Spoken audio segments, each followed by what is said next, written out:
Hello, and welcome to Chasing Leviathan. I'm your host, PJ Weary, and I'm here today with Dr. Joseph Stramondo, Associate Professor of Philosophy and Humanities and Director of the Institute for Ethics and Public Affairs at San Diego State University.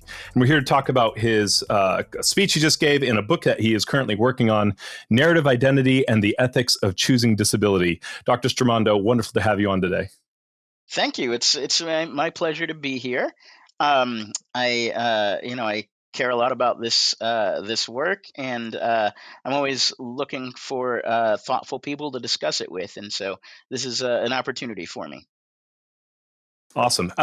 So just kind of out of the gate, why are you choosing to write about the ethics of choosing disability? And when you kind of gave this talk at this conference, we've had Dr. Reynolds on before, you added this narrative identity piece. And from my background, I'm come back from philosophical hermeneutics. So when you talk about narrative identity, that strikes a chord with me. hmm So I'd love to hear why narrative identity, what is narrative identity, and why ethics of choosing disability? What is choosing disability? Sure. So I'm going to sort of break this up into two pieces. First, the book project, which is sort of its own thing, and then I'll address the question of narrative ethics and narrative identity and that sort of methodology. I started thinking about the ethics of choosing disability. In one form or another right out of the gate. I was in undergrad, and I took a bioethics course. And in that bioethics course, as a philosophy major at a small liberal arts college, one of the things we were thinking about was selective abortion. Okay.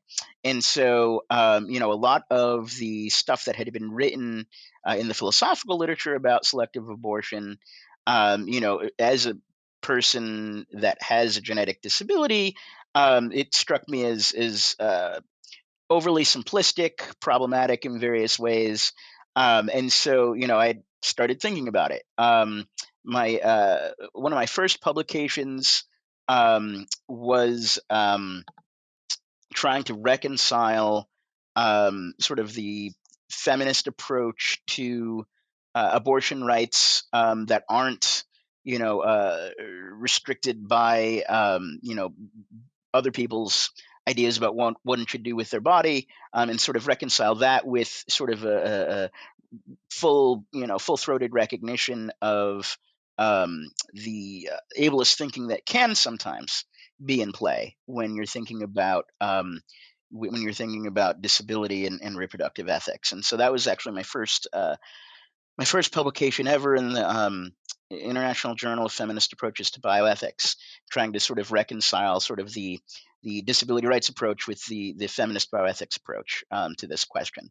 And so since then, I've been, more or less sort of in this space, thinking about disability, well-being, um, choice when it comes to parenting and so on.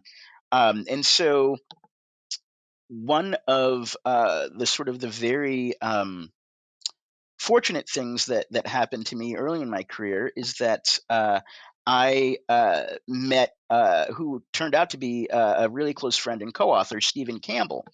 And so he was at the University of Pennsylvania at their bioethics center doing a postdoc, while I was teaching at Drexel University at their School of Nursing and Health Professions. And a mutual friend sort of introduced us, and we sort of had breakfast, and it was just sort of off to the races after that. We started writing together. I've written things without Steve, but I feel like this ethics of choosing disability specifically has been sort of our baby that really has grown out of our conversations. And so he's the co-author on the book with me. Um, and when I started talking about it with Steve, we realized that this question of choosing disability is so much broader than reproductive ethics, right? We have instances of it in reproductive ethics, to be sure, right, where you're choosing disability for someone else, a future person, right? Choosing for or against um, disability, or selecting for or against disability, one might say. And so, you have famous cases of that. There was one case, I think their names was Sharon Deschanel and Candy McCullough. I might be getting that wrong, but I think that's their name. And that was in sort of the early 2000s. There was this deaf couple that wanted to have a deaf child in Washington, D.C., and ended up stirring up a lot of controversy because they couldn't find a sperm bank that was willing to help them identify a deaf sperm donor. And so they went and found a family friend that had 3 generations of deafness in his family, and these 2 women sort of used his genetic material to create a deaf baby. And so this sort of is one of the sort of more famous cases, both within sort of mainstream media and um, bioethics, because it was so controversial. And so that's the kind of thing that a lot of people think about when they first hear the concept of choosing disability, right? But it's so much broader than that. It's so much more everyday than that, in a sense, right? In much more commonplace than one might think. I mean, there's questions of choosing disability. If you are have some kind of chronic illness, and you are faced with this question of whether or not to pursue some kind of curative intervention, right? That is a situation in which you're either choosing for or against life with a disability, right? Even something like perhaps a cochlear implant, or some of the other sort of more high tech interventions that are being developed right now are going to present people with this question of whether or not to choose disability. In addition, we have sort of what we've called end of life cases, where someone end of life is a little bit of a misnomer, because it's not really end of life, depending on what you choose, right? But let's say someone is faced with a question of whether or not they continue living with a feeding tube, or if they choose comfort care, right? Or a ventilator, or something like this, right? That's another situation in which you are, faced with this sort of choice point, I guess, if you will, of disability or non-disability in your sort of in your thinking and in your actions. And so we realized that this was, a really, really complicated question, that was much more um, commonly dealt with within everyday life and in medical practice than most people really realize or think about. And so that's sort of where the book came from. We just sort of said, you know what, let's think through this in a very careful, detailed way to see if we can offer any kind of ethical analysis about some of the different ways someone might try to tackle this question. If you don't mind me asking, what other fields are involved when you talk about disability ethics? You mentioned that you have Dr. Campbell writing, and then you're writing. Do you bring different fields to it? Is it just because you enjoy each other as Yeah. like kind of dialoguing partners, or Yeah, no, we're both philosophers. okay? And so, yeah, we're both philosophers. And so our methodology is largely analytic philosophy, Okay. for better or for worse. And so, and so, we, the structure of the book definitely sort of is reflective of that. In that, what we've basically done is try to identify um, a cluster of arguments that are sort of commonplace when people start thinking about the ethics of choosing for or against disability. And then we try to sort of go through them. Each chapter is sort of an analysis of a particular argument about choosing disability. And so we have, one um, on, let's say, I mean, there's a bunch, but we have one on what we call the harm argument, right? And so we'll break down the harm argument into its sort of premises and conclusion, right? And just sort of say, okay, well, one argument against choosing disability is that one might think that, well, in general, disability is a harm. And so if, that's premise one. Premise two is if disability is a harm, then there's reason to choose against it. And so conclusion is, there's reason to choose against disability. And that's just a quick gloss, right? We're Right, more right, right. we're more careful in our writing. And so, we take that and then we analyze, the premises, right? And we sort of say, okay, can we generalize and say that disability is a harm, right? What does that mean? How can we think through that? And then secondly, can we generalize and say that, if disability is a harm, there's a reason to choose against it?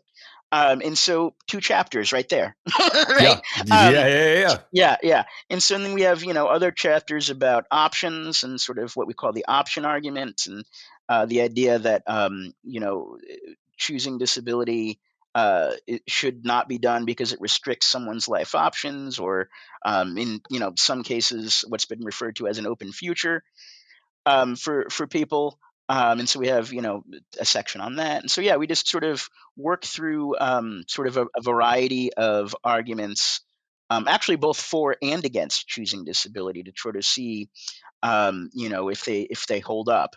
And spoiler alert, at the end of the day, we basically come to the conclusion that we've identified some really important morally salient questions to ask when faced with this choice of choosing disability. But there's no overriding generalizations we can make about it, right? And so, we have to make sort of contextual choices about, whether or not to choose disability in particular cases. But there's no sort of overriding generalization that you could say that, for these reasons, one not ought to choose disability, or one ought to choose disability. I think, and there's some immediate things that come to mind here for me. We haven't talked about narrative identity yet, but I think this might lead us into it. Is a part of the reason you can't you can only ask good questions, is because the term disability, while it can it sometimes be a useful label, covers a wide variety. I mean, that's not even, variety is not the right term. That's a huge label, and you can't make important, difficult, complex decisions based off of a simplistic label like that. Yes, I think Right? that's crucial to many of the arguments, right? In that the scope of the category of disability is incredibly wide, right? Yeah. What we sort of think about when we use the term disability. I mean, everything from dwarfism to autism to spinal cord injury to maybe cancer, right? And so with this enormous variety of diagnoses, but then you add to that the complexity of the way that each of these disabilities sort of is mediated experientially, right, by an individual life, right? And so even within categories of disability, right, even within specific diagnostic categories, there's huge variety in terms of lived experience. Just because of intersecting oppressions and identities, or even in terms of just personality, right? And just sort of how you sort of orient yourself toward the world can make a huge difference in terms of the impact that disability has on a life. Yes, and there's different reasons to choose a label like disabled, depending on the political, social, and cultural conditions. Which is, I mean, it was interesting. I think you started off the conversation by talking about that you have a genetic disability, and I immediately kind of latched onto. I was like, that's different than someone who gets in a car wreck and has a different Hmm. like And so, and that would of course affect. I mean, you're coming out of abortion, the abortion discussion. That's a totally different. Like the genetic side is very different from what happens to people throughout life, and so Yes. like that introduces a whole set of things. Collecting disability, right? Like Mm-hmm. Mm-hmm. it Mm-hmm. gets, Mm-hmm. which is where I think is that where we get into the narrative identity Yeah, part. I yeah, feel like yeah. this No, is. the narrative identity stuff is really interesting and exciting and slippery in a sense. It's funny. You say collecting disability, and immediately, there's different interpretations of that phrase, right?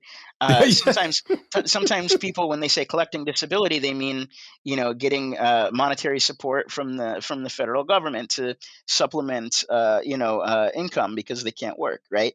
But when I think about collecting disability, the first thing that comes to my mind as a scholar and an activist is that I collect disabilities, right? I have these are my diagnoses, right? This is my collection of disability that I have, right? And so Yeah, there's lots of yeah, wordplay, right? yeah, Like that is part of disability culture, part of the narratives of disability, right? I have a friend that does sort of some like disability artistic sort of cultural production stuff, and she's into kink and actually has a photo shoot of herself with all of her piercings and tats and everything, um, tied up in her wheelchair, and it is sort of a commentary on the term wheelchair bound.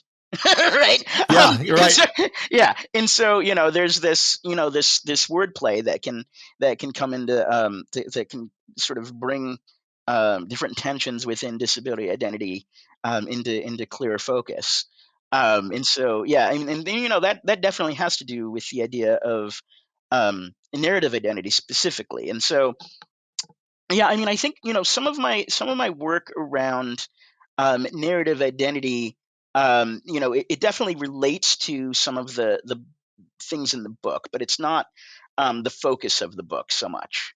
And so, with my narrative identity stuff, um, we've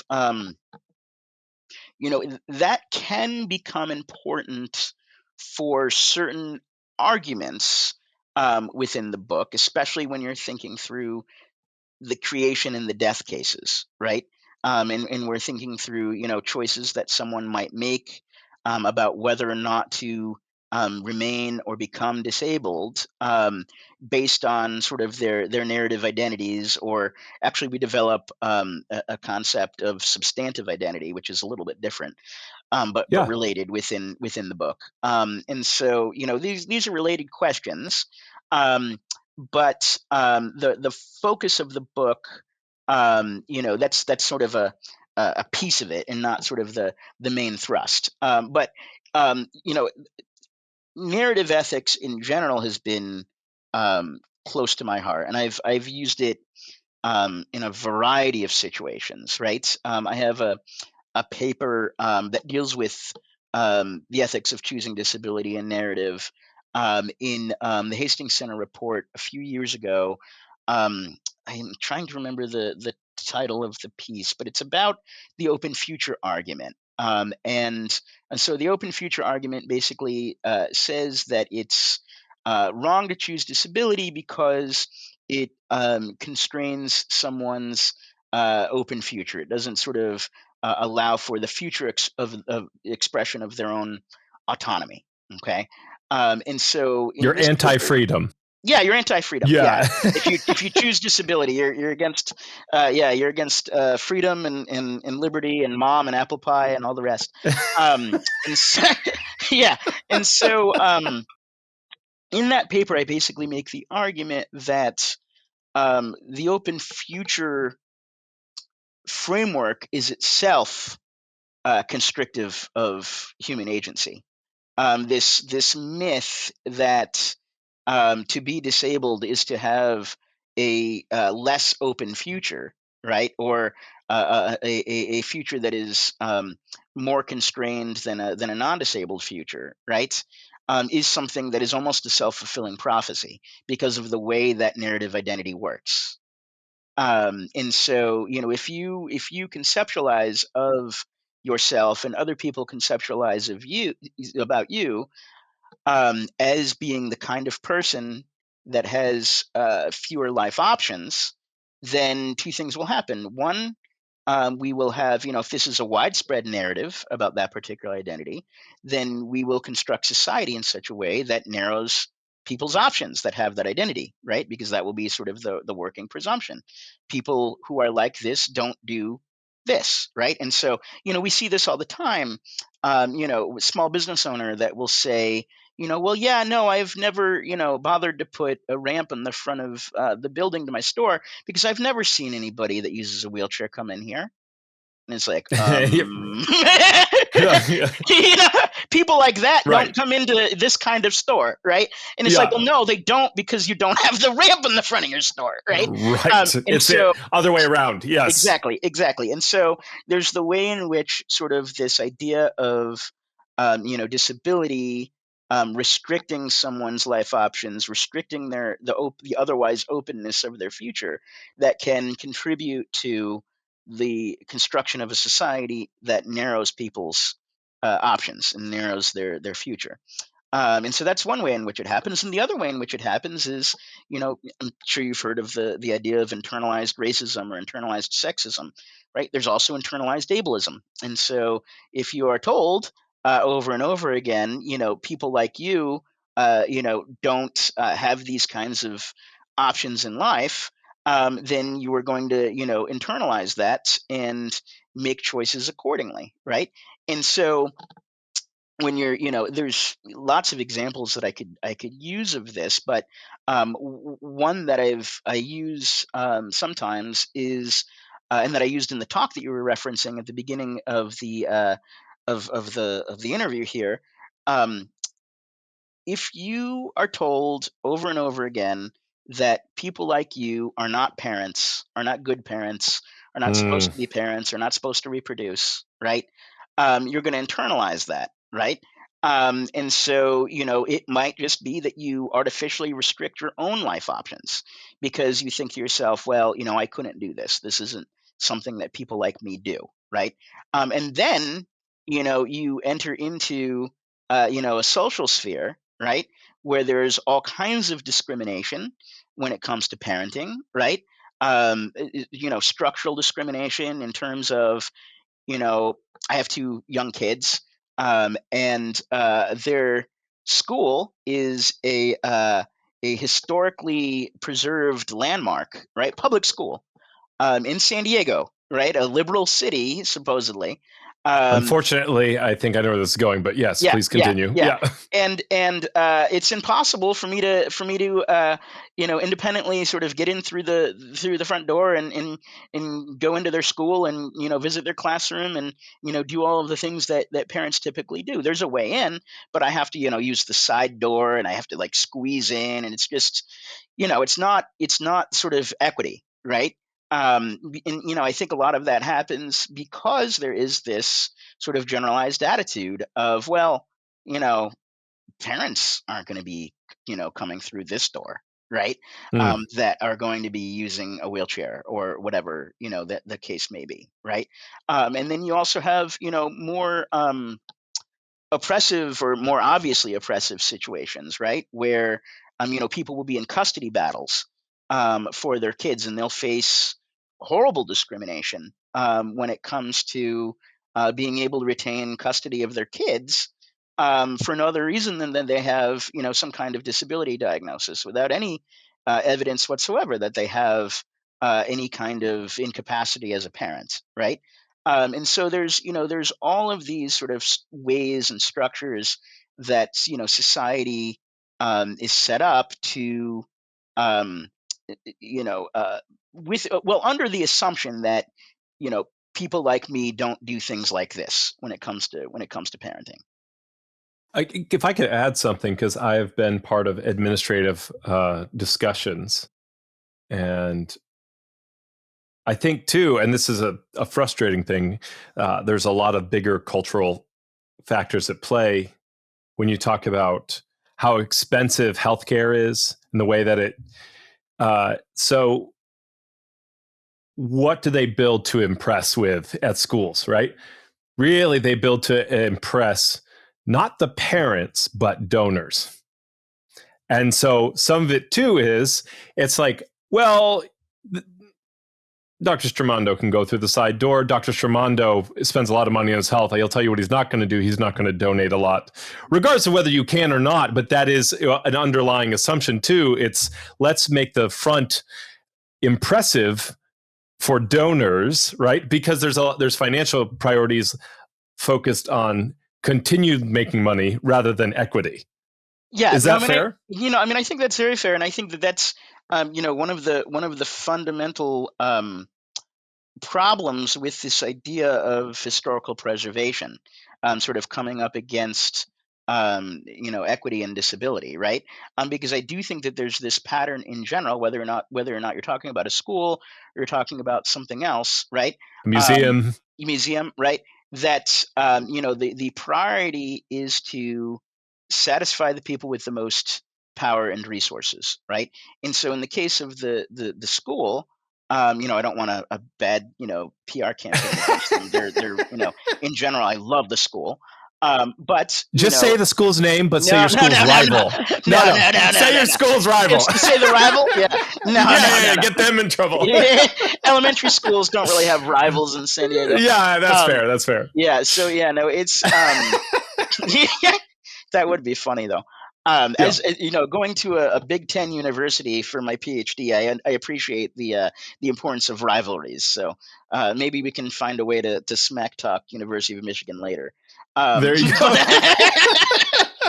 um, but yeah, no. I do think that part of the narrative ethics, if you will, around historical preservation and the importance of historical preservation has to do with sort of the satisfaction of people with power and money, right? In that it's not the current parents that they want to satisfy. It's the alums largely, right? The alums that are the donors to the school and so on and so forth, that are going to be upset if we change the school that they went to, because there's some sort of value in the nostalgia of it, right? And so it's the nostalgia that people with more money and power have, that puts value in a particular piece of architecture that then comes up against equal access, and and causes a little bit of a problem. And this is a topic I could go on and on about. But yeah, Well, I think you're right about that. the reason I thought of it, and the only reason, unfortunately, that I noticed was I was pushing a stroller. We went to the Boston Public Library, which is very and they had a ramp, and it was right there, but it was really ugly and like hard to navigate, right? And Hmm. the Hmm. steps, I wouldn't have noticed, right? Because it's uh not on my radar, should be, right? Hmm. The steps leading up, beautiful, very easy if you can Hmm. afford steps, but Hmm. that's what made me think of it, because I was like, oh, that's going to be a real argument to try and have them change the steps to a ramp at the Boston Public Library. It's like Yes. the heritage of our nation. It's like, Exactly. yeah. Exactly. Yeah. No. This is a really interesting topic. I'm actually working with a PhD candidate right now, at St. Louis University, who is writing a dissertation on what we might think of as design ethics, I guess, when it comes to architecture and inclusion. And she's basically developing, this argument for what she's calling experiential access. And so her name is Natalie Hardy, and I'll give her a shout out because she's just brilliant. And so Natalie is doing work on the importance of experiential access. In other words, the idea that it's not just sort of a practical matter, of whether or not someone can get into a particular space, but whether or not there's experiential equity for them as they move into that space, right? And so, do they have the same aesthetic experience, going into a building as a non-disabled person does, right? Mm. It's not just sort of a matter of practical, okay, I can get in the building, but can I get in the building without having to go through the alley past the dumpster, right? Can I? And so it's this idea of experiential access and sort of looking at disability as not just sort of this very oversimplified understanding of impaired bodies that come up against brick and mortar, but sort of almost the phenomenology of it, right? Of when we talk about access, we're talking about whether or not someone has equity in that social space experientially. Uh, and I think that's even, and I could see where maybe I should have her on the show. But as we talk about, I mean, there's what we talk. You mentioned impaired bodies, but also there's once you're inside, Mhm. for people who someone who is deaf or someone who is blind, it's like, is this something that they can experience in a meaningful way, right? Like, obviously, there are things that they can't experience, but they're like, can they experience it in a meaningful way? Is that Absolutely, which is absolutely. that's where it opens. It's a huge question. Yeah, and her dissertation digs into all of that. She has a chapter that looks at the Missouri School for the Blind that she toured to try to get a better understanding of what experiential access for a blind person would look like, right? And she has anecdotes and different discussion about deaf space and the concept of deaf space and what experiential access looks like for someone who's deaf. And so you're right; it's not just a matter of people that look like me, needing experiential access. I mean, you can even think about something like one thing that's becoming more common, thankfully, is um, I've seen it in shopping spaces, but also in museums. There's the New Children's Museum in San Diego, I believe, does this. They have some hours set aside for neurodivergent kids that might be overstimulated if they were to go into a museum sort of along with everybody else, right? And so they have certain hours that would be set aside that would be more accessible for some visitors to the museum experientially again, not because of the architecture, but just because of the nature of the social space to try to um, structure it in a way that would be more accommodating for people with different kinds of brain function, right? And so, I mean, we saw this even, during the pandemic, we saw a little bit of this kind of thing, right? Where we would have stores that would maybe not have a mask requirement all the time, but that, would have certain hours for high risk people to come and do their shopping. Is that ideal? Wouldn't it be better if we could live in a world in which things were not segregated and always accommodating? Yeah, but at the same time, there might be um, ways to uh, sort of have better and worse social structures to give people at least some of what Natalie's talking about as far as experiential access. It's so interesting you talk about that. And apologies, it's a little bit of a rant for me, a frustration. So my day to day job, my wife and I run a digital marketing uh, company, and so part of that is we have studied a little bit of design and design philosophy, and a good chunk of this is understanding affordances and the proper way for uh, to make things work for people. Uh, you mentioned you made me think of with COVID, they had a 7 to 9 time for elderly people in the mornings to shop because high risk. And I'd never been to this Publix before. I had dropped someone off at the airport early, and I went in. They put the signage right where they normally put their advertisements. So of course I didn't look at it. You know what I mean? It's like, and they were like, they looked at me like I was such a heel. You A know what I mean? jerk Like, you're for like, coming what's into things? the You're like, oh yeah. yeah. I was like, they're like, how'd you not see the signs? I'm like, who looks at the advertisements, right? But it's and that's a little bit of a ridiculous story, but No, I I I get should it. just say, No, yeah. No, but I good get it. design matters, right? Like you having things where it actually properly addresses like people. You're like, that stuff like I don't know. I've gotten into this a little bit on the digital side of things.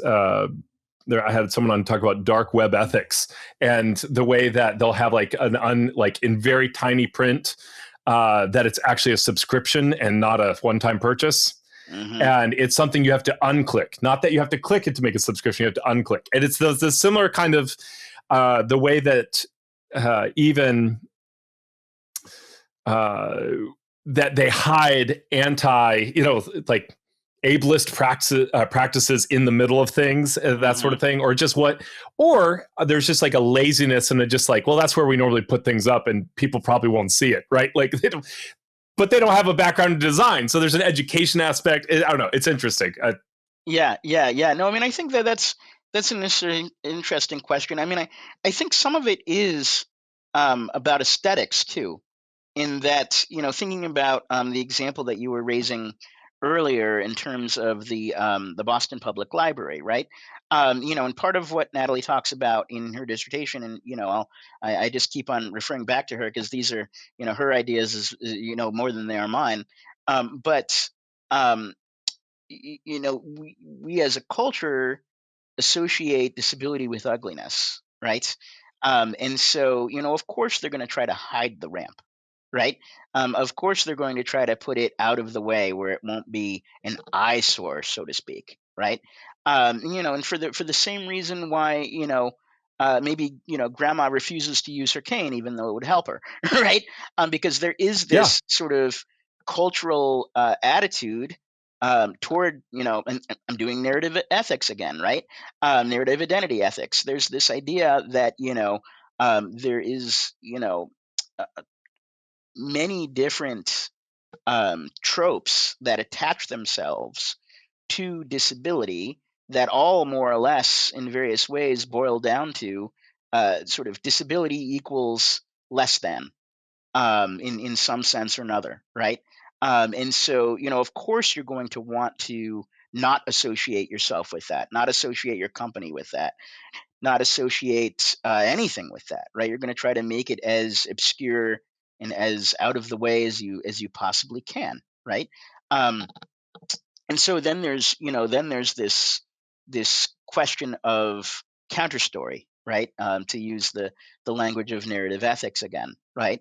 And how you can tell a counterstory with design, right?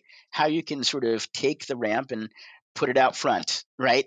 Make it sort of loud and proud, so to speak, to try to challenge and disrupt the narrative that attaches disability to ugliness in various ways, and to sort of think about it not only as sort of a rights based argument or not only as a matter of equity, but also a matter of aesthetics and trying to think through what our cultural norms are around beauty, whether we're talking about people or buildings.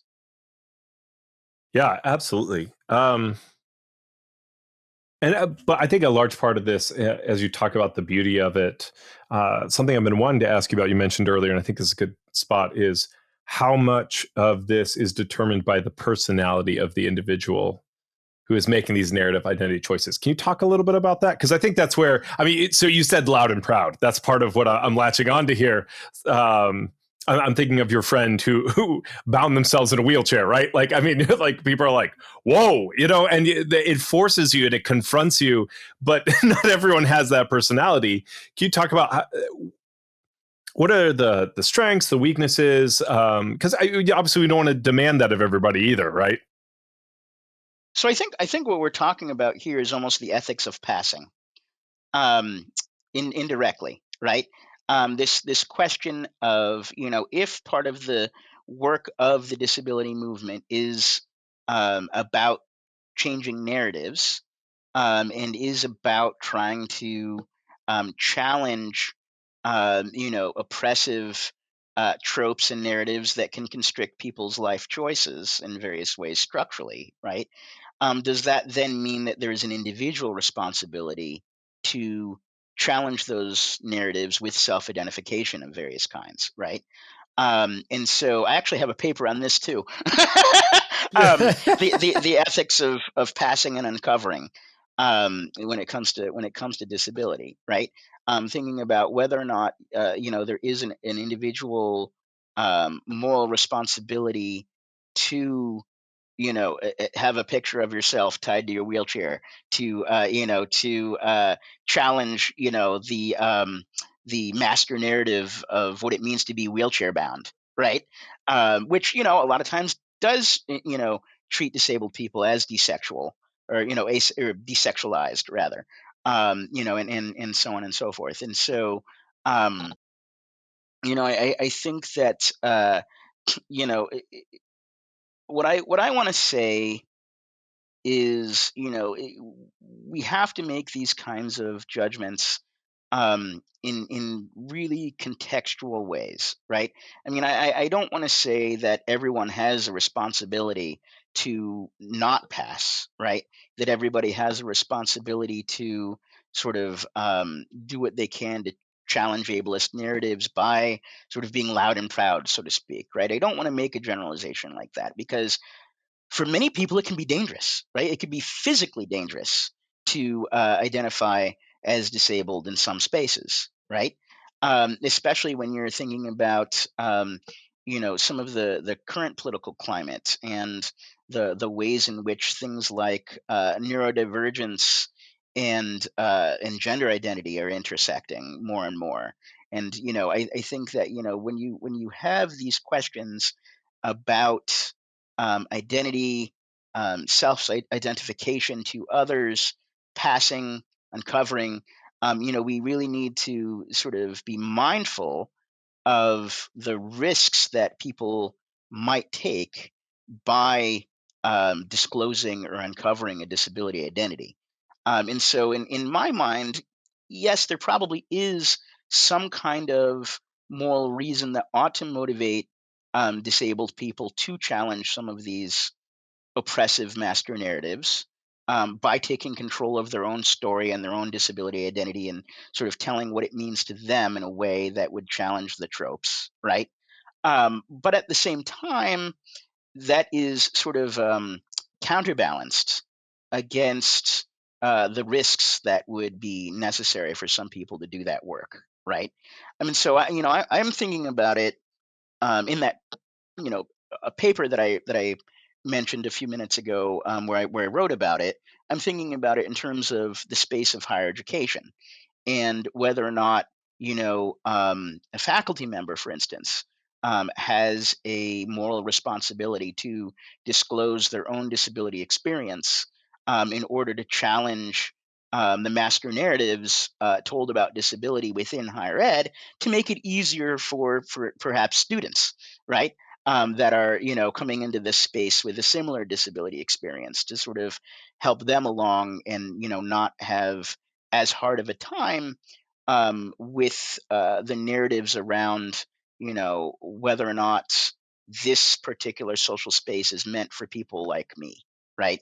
And so part of that work can be self-disclosure or uncovering of one's disability, in order to signal the students that, yes, in fact, this is a space for people like us, right?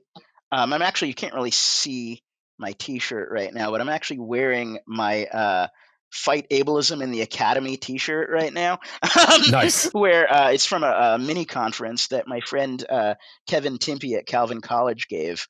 Where it was an interdisciplinary, he's a philosopher, but it was an interdisciplinary conference where we sort of all got around and talked about um, how to resist ableist structures within higher education. And my contribution was exactly this, talking about whether or not there is sort of moral reason or moral responsibility of a faculty member to identify as disabled publicly in order to challenge these oppressive narratives around disability and identity. And so what the upshot is I mean, in my view, I mean, this is still probably a little bit too simplistic, but in my view, I think that there is a moral responsibility to disclose, but that responsibility is proportional to the amount of power that you have within that structure, right? And so, someone like me, I'm a department chair. I have tenure, associate professor. And not only that, but then I have all kinds of privileging, intersecting identities. I'm cis, I'm het, I'm white. I have a lot of education, so on and so forth, right?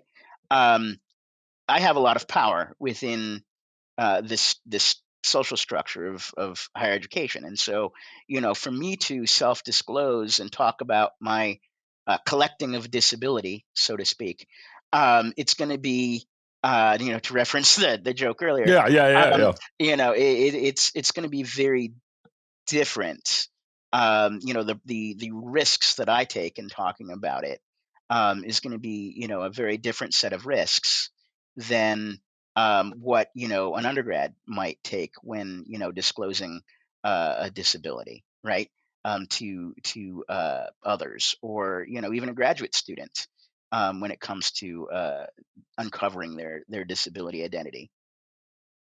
Yeah, and I hope this is not trivializing it. I'm trying to lead to a further example, but in Malcolm in the Middle, I don't know if you're familiar with the show. Uh, A little bit. I've seen a couple yeah. episodes. Yeah. Okay, so Malcolm's best friend is in a wheelchair, Yeah. and the bully tries to punch Malcolm, and Malcolm ducks, and the bully hits his friend in the wheelchair. And so, and actually, he barely, like, he pulls back, but his friend in the wheelchair makes himself fall over. And then the bully, yeah, like, makes himself, like, the bully decides to, like, all of a sudden everyone hates the bully. The bully loses, it's, All the and I street thought cred. about Yeah. that, right? But I'm like, that's a very suburban school, right? As you're talking about where it could be dangerous, and I understand what you're talking about from the political climate, but even as you're talking about moving through poor, rougher, more desperate circumstances, whether in a school or a neighborhood, advertising weakness of any sort. And I say that from the perspective of people who would, I hope you understand what I mean by weakness there. But Yeah, I like do. anything where it's like, oh, this person would make an easy target, even Yeah. if you're not. Like, you're like, if you advertise that, you're Yeah. inviting physical danger. Like, Yeah. that's Yeah. another Yeah. I mean, I where. think it's Go ahead. yeah. Yeah, no, I mean, I think it's complicated. I mean, I think that we see narratives, for instance, around various kinds of disabilities and mass violence, right? And so, who's going to want to disclose that they have a psychiatric disability diagnosis, right? If that disability is associated with mass shooters, Right. right? I mean, Another that great that example. Yeah. exposes somebody to sort of the possibility of various kinds of preemptive violence, right?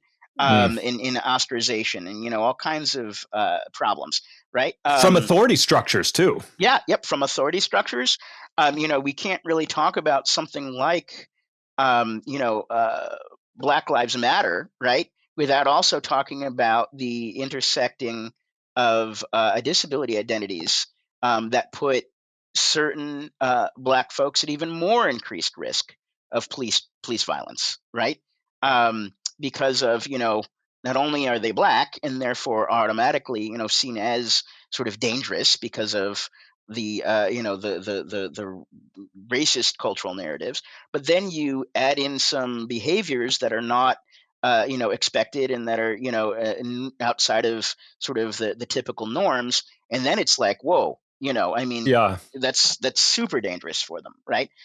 Yeah. And so, this idea of trying to pass, trying to preserve yourself as much as possible. I wouldn't ever, you know, uh, discount that. I think that that's something that people have every right to think about when they're deciding whether or not to disclose their disability identity to folks. That I mean, I think there's a real like wisdom component, right? Like the choose your fight at the right time in the right place, and I think part of this too, even as you talk about how you feel more responsibility, and I think you, I'm not uh, teaching anything here. I'm trying to. I think I'm making a connection that there are rhythms that yes, you should fight injustice, but you don't have to fight injustice all the time, right? Like you can enjoy your life too, right? Like it's not like Yes. yeah, so it's like, and I think sometimes that's missing from, not that people like don't understand that they can do that, but we don't talk enough about like, uh, pick the right moment, but you don't have to go around always like thinking about this. Like you can like life is so much more full than just fighting what's wrong, if Yes. that makes sense. Yes. No, I mean, I think that's a lesson that I've had to think about a lot since becoming a dad. Mm. Because being being out, I have two kids that don't look like they have any kind of disability, right? I have two, average size, very active, blonde hair, blue eyed kids. Actually, my daughter has green eyes, but yeah, that look like these little perfect specimens somehow. And so we're out in public, and they're having to deal with sort of ableism by association, right? Yeah. Of people coming up to me with comments or questions or what have you, right? And so the way I would react if I were alone might be quite different than the way I might react when I'm having my 6-year-old with me, right? Yes. Just because it's not his responsibility to Yeah. educate others, it's not his responsibility to fight the fight against ableism in various ways, right? And so my priority has largely become sort of thinking about how to protect them rather than how to try to challenge master narratives when I'm, in the grocery store. Right? Yeah. Right. Right. Yeah. Yeah. That's a really dumb example, but I was on Twitter and building up a Twitter following several years ago, and I found myself being short with my kids because I was using all my patience on idiots online, right? Yeah. And I was like, Yeah. I was like, Yeah. wait. I shouldn't be giving my emotional energy to these people. I just deleted the account. Like I was like, I need to give my emotional energy. Kids take emotional energy, right? Yeah. Like Yeah. you have to Yeah. have that for them. Yeah. And so, yeah, that makes total sense to me. Yeah. Yeah. I was very Twitter active for a while, mostly because of politics and also, professionally. I had my personal account was had like 6,000 followers, and I had some interesting stuff going on there. And then I also had like a burner account for like politics that like my anonymous account, that thing had like 23,000 followers just from me like ranting about like Donald Trump. And so it was the kind of thing that it was actually for me when I became separated and started to go through divorce proceedings that I actually stopped going on Twitter, because it was the same thing, right? It was like sort of, I need my emotional bandwidth right now to deal with all of this other stuff happening in my life. I'm not I'm not here to be arguing with people on Twitter right now. Yeah, yeah, it's such a it can be satisfying, but it really is like how much value really comes out of it. It's like Yeah, I yeah, know some value has to come out of it somewhere, but it's rare. It's yeah, it's yeah, not. yeah, yeah, yeah. um Sorry, I feel like I detracted a little bit there, but No. before we I want to be respectful of your time, so before we kind of close here, if I could ask you, it there's so many good things to take away from today, but what is one thing that you would ask audiences to either kind of meditate on or to try and do after listening to today's episode over the next like week? Something that could Yeah, kind of immediately put into practice. yeah. I mean, I guess what I would say is um, to try to understand the full complexity of disability, right? Whether it's in your own life or in someone else's life. That we really can't generalize very well when we start thinking about the ways in which we ought to move through the world when it comes to something like disability, because it is such a complex phenomenon. And so, whether we're talking about medical decisions or we're talking about interactions with kids at the playground, right? Mm, These are very different. Yeah. these are going to be really context driven choices that we make as we move through the world. And so, just sort of recognizing the importance of context, recognizing the importance of complexity and nuance when thinking about um, anything to do with disability, I think is sort of the what I hope is the big takeaway to much of my work. Dr. Stramondo, one, thank you. Great ending to today, and just a great talk overall. Thank you for coming on. It was a real Thank you joy. so much. It was a joy, PJ. Thank you.